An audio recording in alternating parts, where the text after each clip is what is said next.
Olá, amados irmãos e irmãs, que a paz do Senhor Jesus Cristo esteja no seu lar. Hoje vamos falar sobre um tema que gera muita discussão na igreja.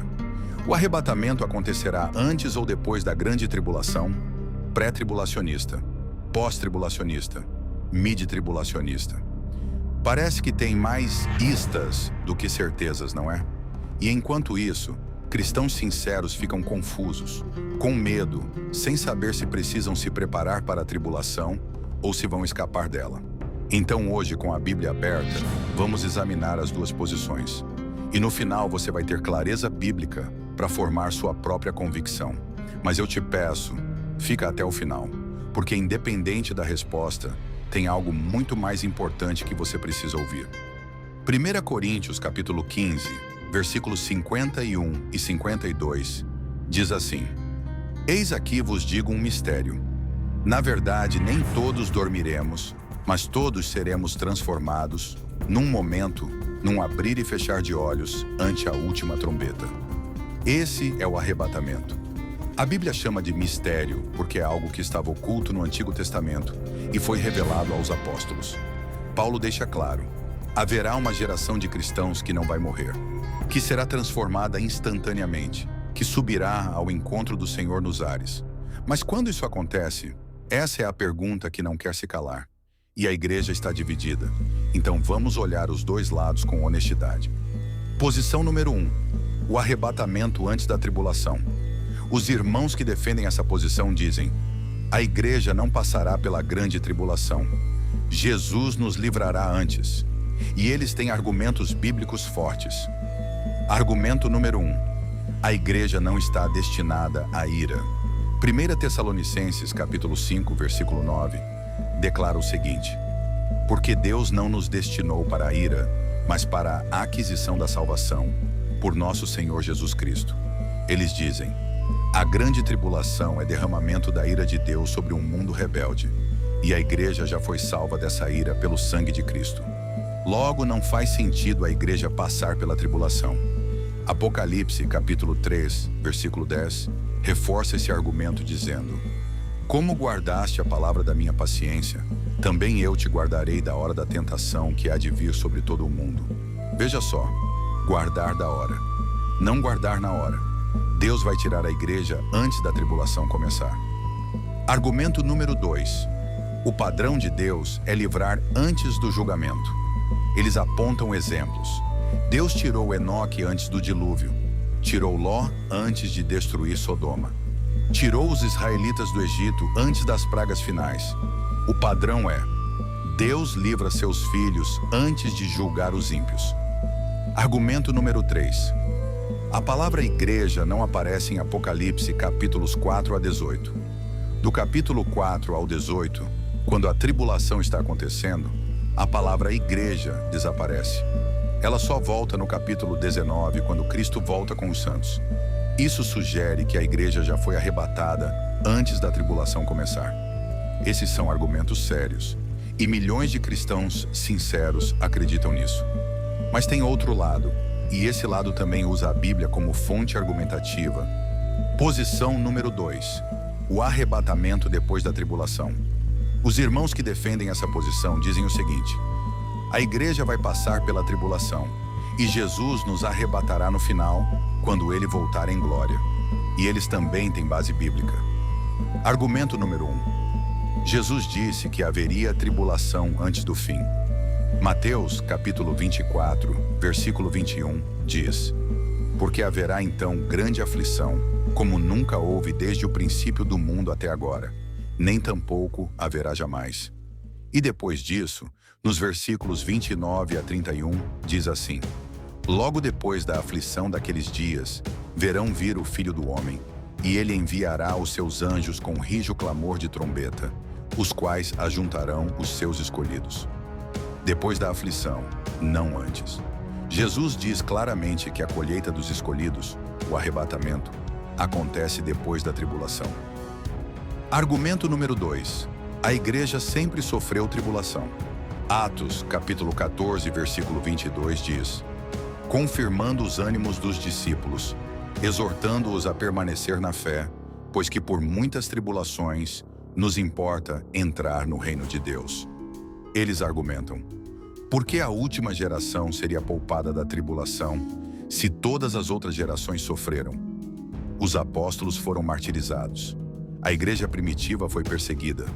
Cristãos no mundo inteiro hoje estão sendo mortos. Por que acharíamos que Deus vai nos poupar? Argumento número 3. Há santos na tribulação. Apocalipse, capítulo 13, versículo 7, diz que a besta fará guerra aos santos. E Apocalipse, capítulo 20, versículo 4, fala dos que foram degolados pelo testemunho de Jesus durante a tribulação. Quem são esses santos? Se a igreja já foi arrebatada, quem está sendo perseguido? Os pós-tribulacionistas dizem: são cristãos, a igreja, porque a igreja vai passar pela tribulação. Então, qual está certo? A verdade é, homens de Deus sinceros que amam a Bíblia, que oram, que estudam, estão dos dois lados. E isso significa uma coisa: esse não é um assunto para dividir a igreja. Não é fundamento da fé. Não é questão de salvação. É uma questão de interpretação escatológica. E sabe o que eu descobri depois de anos estudando isso? A pergunta errada está sendo feita. A pergunta não deveria ser: vou escapar da tribulação? A pergunta deveria ser: estou pronto para encontrar Jesus? Porque olha o que Jesus disse em Mateus, capítulo 24, versículo 42. Vigiai, pois, porque não sabeis a que hora há de vir o vosso Senhor. Ele não disse: relaxa, você vai ser arrebatado antes. Ele disse: vigia. E em Lucas, capítulo 21, versículo 36, somos exortados o seguinte: vigiai, pois, em todo o tempo, orando, para que sejais havidos por dignos de evitar todas essas coisas que hão de acontecer e de estar em pé diante do Filho do Homem. Olha só, vigiai, orai, sede dignos. Isso é comando, não é opcional. Então deixa eu ser honesto com você. Eu não sei se o arrebatamento será antes ou depois da tribulação. E ninguém sabe com certeza absoluta. Mas eu sei uma coisa: Jesus está voltando. E quando ele voltar, só duas coisas importam. A primeira coisa é: você o conhece de verdade? E a segunda: você está vivendo em santidade? Porque Mateus capítulo 7, versículos 21 a 23 é aterrorizante. Ouça o que diz: nem todo o que me diz Senhor, Senhor, entrará no reino dos céus. Muitos me dirão naquele dia: Senhor, Senhor. E então lhes direi abertamente: nunca vos conheci, apartai-vos de mim. Nunca vos conheci. Você pode acreditar em pré-tribulação, pode acreditar em pós-tribulação, mas se você não conhece Jesus, se você está vivendo em pecado, se você é cristão de boca, mas não de vida, você não vai subir, seja antes, durante ou depois. Então hoje, antes de você sair desse vídeo, eu preciso te fazer uma pergunta. Se Jesus voltasse agora, você subiria? Não me responda. Responde para Deus.